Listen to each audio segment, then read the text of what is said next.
Hi hello ನಮಸ್ಕಾರ ಎಲ್ಲರಿಗೂ ಸ್ನೇಹಿತರೆ. ನಾನಿವತ್ತು ನಿಮ್ಮನ್ನು ಕರ್ಕೊಂಡು ಹೋಗ್ತಾ ಇದ್ದೀನಿ ಮಣ್ಣಿನ ಕ್ಷೇತ್ರವೆಂದೇ ಪ್ರಸಿದ್ಧವಾದ ಸೂರ್ಯ ಶ್ರೀ ಸದಾಶಿವ ರುದ್ರ ದೇವಸ್ಥಾನಕ್ಕೆ. ಬನ್ನಿ ಸ್ನೇಹಿತರೆ, ಈ ದೇವಸ್ಥಾನದ ವಿಶೇಷತೆಯನ್ನು ನಾವು ನೋಡ್ಕೊಂಡು ಬರೋಣ.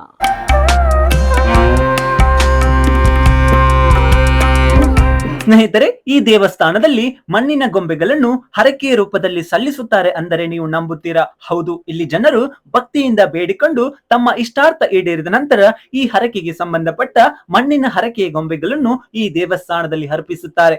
ಉದಾಹರಣೆಗೆ, ಒಬ್ಬ ವ್ಯಕ್ತಿ ಒಂದು ಮನೆಯನ್ನು ಕಟ್ಟಿಸಬೇಕೆಂದು ಬಯಸಿದಲ್ಲಿ ಅದು ನಿರ್ವಿಘ್ನವಾಗಿ ನೆರವೇರಿದರೆ ಸೂರ್ಯ ಶ್ರೀ ಸದಾಶಿವ ರುದ್ರ ದೇವಸ್ಥಾನಕ್ಕೆ ಹರಕೆ ಒಪ್ಪಿಸುತ್ತೇನೆಂದು ದೇವರಲ್ಲಿ ಪ್ರಾರ್ಥನೆ ಮಾಡಿಕೊಂಡು ಮನೆ ನಿರ್ಮಾಣ ಆದ ನಂತರ ಮನೆಯ ಮಣ್ಣಿನ ಆಕೃತಿಯನ್ನು ಒಂದು ಸೇರು ಅಕ್ಕಿ, ಒಂದು ತೆಂಗಿನಕಾಯಿ, 5 ರೂಪಾಯಿ ಕಾಣಿಕೆಯ ಜೊತೆ ದೇವಸ್ಥಾನದಲ್ಲಿ ದೇವರಿಗೆ ಸಮರ್ಪಿಸುವ ಮೂಲಕ ಹರಕೆ ಸಮಾಪ್ತಿಯಾಗುವುದು. ಇದೇ ರೀತಿ ಸಂತಾನ ಪ್ರಾಪ್ತಿಗಾಗಿ ತೊಟ್ಟಿಲು ಮಗು, ಮದುವೆ ಭಾಗ್ಯಕ್ಕಾಗಿ ಗಂಡು ಹೆಣ್ಣಿನ ಗೊಂಬೆ, ವಿದ್ಯಾಭ್ಯಾಸದ ಸಫಲತೆಗಾಗಿ ಪುಸ್ತಕ, ಪೆನ್ನು ಮುಂತಾದ ಹರಕೆ ಒಪ್ಪಿಸುವ ಪದ್ಧತಿ ಇಲ್ಲಿದೆ.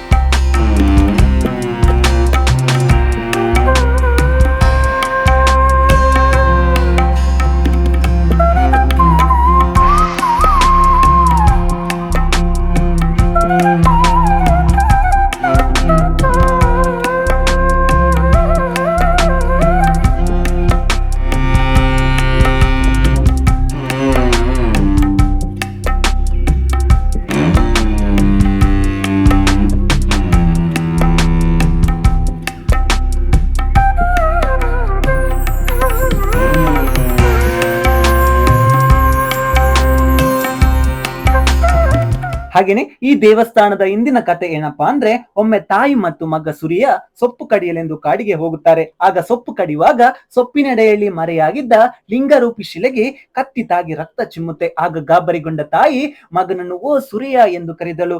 ಈ ಘಟನೆಯ ನಂತರ ಈ ಕ್ಷೇತ್ರಕ್ಕೆ ಸೂರ್ಯ ಎಂಬ ಹೆಸರು ಬಂತು ಎಂದು ಹೇಳಲಾಗುತ್ತದೆ. ಹಾಗೇನೆ ಹಿಂದೆ ಈ ಪ್ರದೇಶದಲ್ಲಿ ಭೃಗು ಮಹರ್ಷಿಯ ಶಿಷ್ಯರೊಬ್ಬರು ತಪಸ್ಸು ಮಾಡುತ್ತಿದ್ದು ಅವರ ತಪಸ್ಸಿಗಳಿದ ಶಿವ ಪಾರ್ವತಿಯರು ಇಲ್ಲಿ ನೆಲೆಯಾದರು ಎಂಬ ಪ್ರತೀತಿ ಕೂಡ ಇದೆ. ಇದರ ಗುರುತಾಗಿ ಇಲ್ಲಿ 2 ಲಿಂಗರೂಪಿ ಶಿಲೆಗಳು ಮತ್ತು ಶಿಲಾಪಾದಗಳು ಕಾಣಲು ಸಿಗುತ್ತದೆ. ಇಂದಿಗೂ ಈ ಲಿಂಗರೂಪ ಶಿಲೆಗಳಿಗೆ ನಿತ್ಯ ಪೂಜೆ ಸಲ್ಲಿಸಲಾಗುತ್ತದೆ ಹಾಗೂ ಭಕ್ತರಿಂದ ಸಮರ್ಪಿತವಾದ ಹರಕೆ ಗೊಂಬೆಗಳನ್ನು ಈ ಲಿಂಗಗಳ ಸುತ್ತಲೂ ಜೋಡಿಸಿಡಲಾಗುತ್ತದೆ.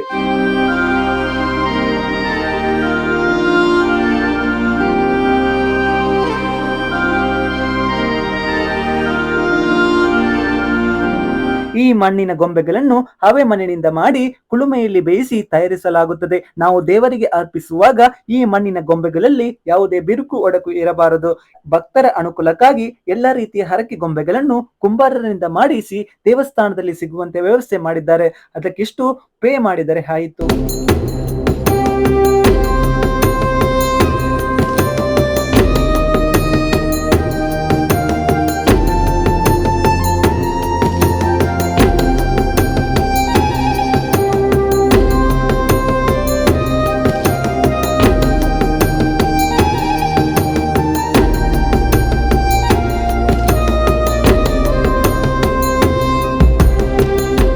ಸೂರ್ಯ ಶ್ರೀ ಸದಾಶಿವ ರುದ್ರ ದೇವಸ್ಥಾನ ಇದು ದಕ್ಷಿಣ ಕನ್ನಡ ಜಿಲ್ಲೆಯ ಬೆಳ್ತಂಗಡಿ ತಾಲೂಕಿನ ಒಂದು ಗ್ರಾಮೀಣ ಪ್ರದೇಶ ನಡ ಗ್ರಾಮದ ಸೂರ್ಯ ಎಂಬಲ್ಲಿದೆ.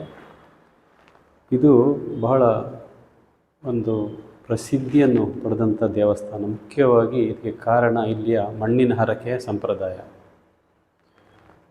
ಇಲ್ಲಿ ಆರಾಧಿಸಲ್ಪಡುವ ಪ್ರಧಾನ ದೇವರು ಶ್ರೀ ಸದಾಶಿವ ರುದ್ರ ದೇವರು. ಆದರೆ ಇದು ಸೂರ್ಯ ಗ್ರಾಮದಲ್ಲಿರುವ ಕಾರಣ ಇದನ್ನು ಸೂರ್ಯ ದೇವಸ್ಥಾನ ಅಂತೇಳಿಯೂ ಕರೀತಾರೆ. ಇನ್ನೂ ವಿಶೇಷವಾಗಿ ಇದನ್ನು ಮಣ್ಣಿನ ಹರಕೆಯ ಸೂರ್ಯ ಕ್ಷೇತ್ರ ಅಂತಲೂ ಕರೀತಾರೆ.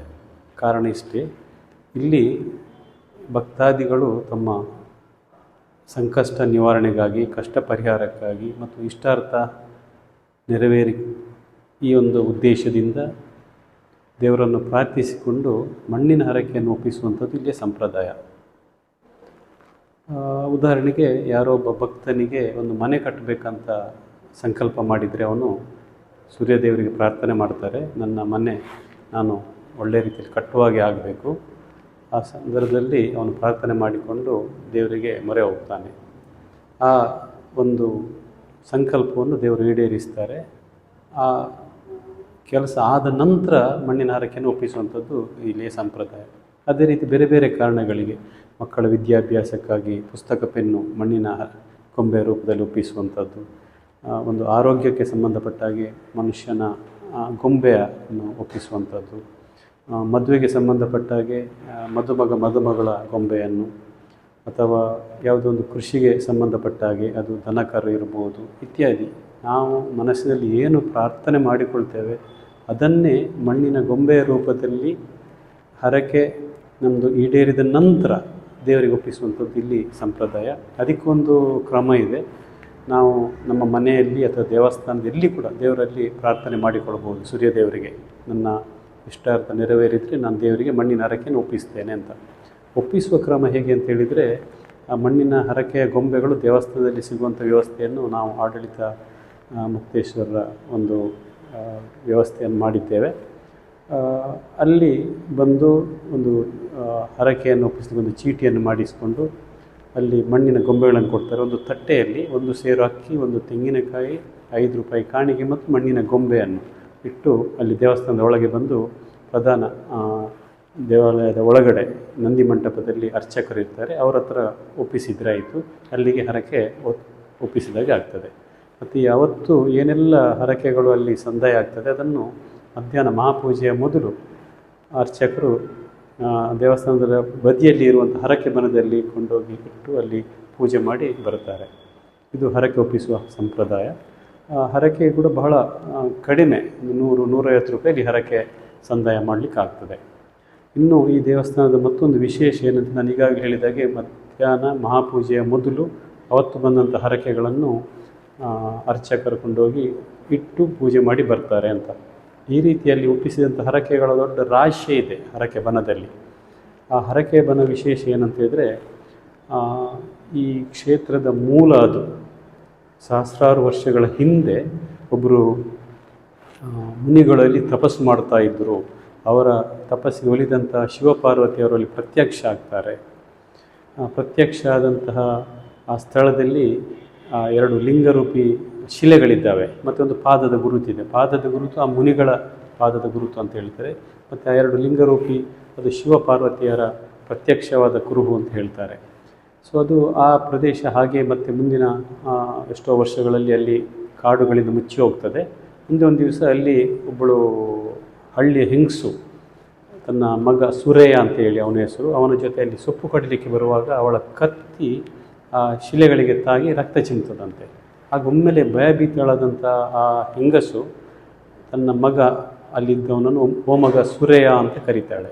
ಅದರಿಂದಾಗಿ ಆ ಊರಿಗೆ ಹೆಸರು ಸುರೇಯ ಅಂತ ಬಂತು ಅಂತ ಹೇಳ್ತಾರೆ. ಸೊ ಆಗ ಅಲ್ಲಿಯ ಜನರೆಲ್ಲ ಬಂದು ನೋಡ್ತಾರೆ, ಏನಂತ ಕೇಳುವಾಗ ಕಲ್ಲಿನಲ್ಲಿ ರಕ್ತ ಸುರಿತಾ ಉಂಟು. ನೋಡುವಾಗ ಅದು ಭಾಳ ಕಾರ್ಣಿಕದ ಒಂದು ಮಹಿಮೆ ಇರುವಂಥ ಕ್ಷೇತ್ರ ಅಂತ ಗೊತ್ತಾಗ್ತದೆ. ಅದರಿಂದಾಗಿ ಅಲ್ಲಿಯ ಮುಖ್ಯವಾಗಿ ಆ ಸೂರ್ಯಗುತ್ತು ಮನೆತನದ ಹಿರಿಯರು ಊರಿನ ಜನರನ್ನು ಸೇರಿಸಿಕೊಂಡು ಅಲ್ಲಿ ಒಂದು ದೇವಾಲಯ ನಿರ್ಮಾಣ ಮಾಡ್ತಾರೆ. ಆ ಪ್ರದೇಶವನ್ನು ಹಾಗೇ ಇಟ್ಟು ಆ 2 ಏನು ಲಿಂಗರೂಪಿ ಶಿಲೆಗಳಿದೆ ಅದನ್ನು ಹಾಗೆ ಇಟ್ಟು ಅದನ್ನು ಸಂರಕ್ಷಿಸಿಕೊಂಡು ಬಂದು ಪಕ್ಕದಲ್ಲಿ ಒಂದು ದೇವಾಲಯ ನಿರ್ಮಾಣ ಮಾಡ್ತಾರೆ ಅಂತ ಹೇಳುವಂಥದ್ದು. ಮತ್ತು ಇಲ್ಲಿಯ ಮಣ್ಣಿನ ಹರಕೆಯ ವಿಶೇಷ ಏನು, ಕಾರಣ ಏನು ಅಂತದಕ್ಕೆ ಯಾವುದೇ ಪುರಾವೆ ಇಲ್ಲ. ಆದರೆ ಮುಖ್ಯವಾಗಿ ಏನು ಹೇಳ್ತಾರೆ ಅಂತ ಹಳ್ಳಿಯ ದೇವಸ್ಥಾನ ಕೃಷಿಕರಿಗೆ ಸಂಬಂಧಪಟ್ಟದ್ದು, ಮಣ್ಣಿಗೆ ಸಂಬಂಧಪಟ್ಟದ್ದು. ಯಾವುದೇ ಹಣ ಬೆಳ್ಳಿ ಚಿನ್ನ ಯಾವುದೇ ಇಲ್ಲದಿದ್ದರೂ ಮಣ್ಣಿನ ರೂಪದಲ್ಲಿ ಆದರೂ ಹರಕೆಯನ್ನು ಒಪ್ಪಿಸ್ಬೋದು, ಕಷ್ಟ ಪರಿಹಾರ ಮಾಡಿಕೊಳ್ಬೋದು, ಇಷ್ಟಾರ್ಥವನ್ನು ನೆರವೇರಿಸಿಕೊಳ್ಬೋದು ಅನ್ನುವಂಥ ಒಂದು ಕಾರಣಕ್ಕಾಗಿ ಬಹುಶಃ ಮಣ್ಣಿನ ಹರಕೆಯ ಸಂಪ್ರದಾಯ ಬಂತು ಏನೋ. ಅಂತೂ ಇದೊಂದು ಹಳ್ಳಿಯಲ್ಲಿರುವಂತಹ ಒಂದು ಬಹಳ ಪ್ರಸಿದ್ಧ ದೇವಾಲಯ. ಇವತ್ತು ಸಹಸ್ರಾರು ಭಕ್ತರು ಬಂದು ಇಲ್ಲಿ ತಮ್ಮ ಹರಕೆಯನ್ನು ಪೂರೈಸಿ ತಮ್ಮ ಸಂಕಷ್ಟವನ್ನು ಪರಿಹಾರ ಮಾಡಿಕೊಂಡಿದ್ದಾರೆ, ಇಷ್ಟಾರ್ಥವನ್ನು ನೆರವೇರಿಸಿಕೊಂಡಿದ್ದಾರೆ. ನಾವು ದೇವಸ್ಥಾನದ ವತಿಯಿಂದ ಅಲ್ಲಿ ಮಧ್ಯಾಹ್ನ ಅನ್ನ ಸಂತರ್ಪಣೆ ನಡೀತದೆ, ಮತ್ತು ತ್ರಿಕಾಲ ಪೂಜೆ ನಡೀತದೆ. ಪರಿವಾರ ದೇವತೆಗಳಾಗಿ ಅಲ್ಲಿ ಗಣಪತಿ, ನಾಗದೇವರು ಮತ್ತು ದೈವಗಳು ಕೂಡ ಅಲ್ಲಿ ಕೊಡಮಣಿತಾಯ, ಪಿಲಿಚಾಮುಂಡಿ ದೈವಗಳ ಕೂಡ ಸಾನ್ನಿಧ್ಯ ಕೂಡ ಇದೆ.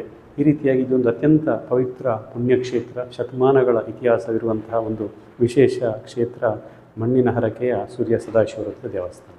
ನಮಸ್ತೆ.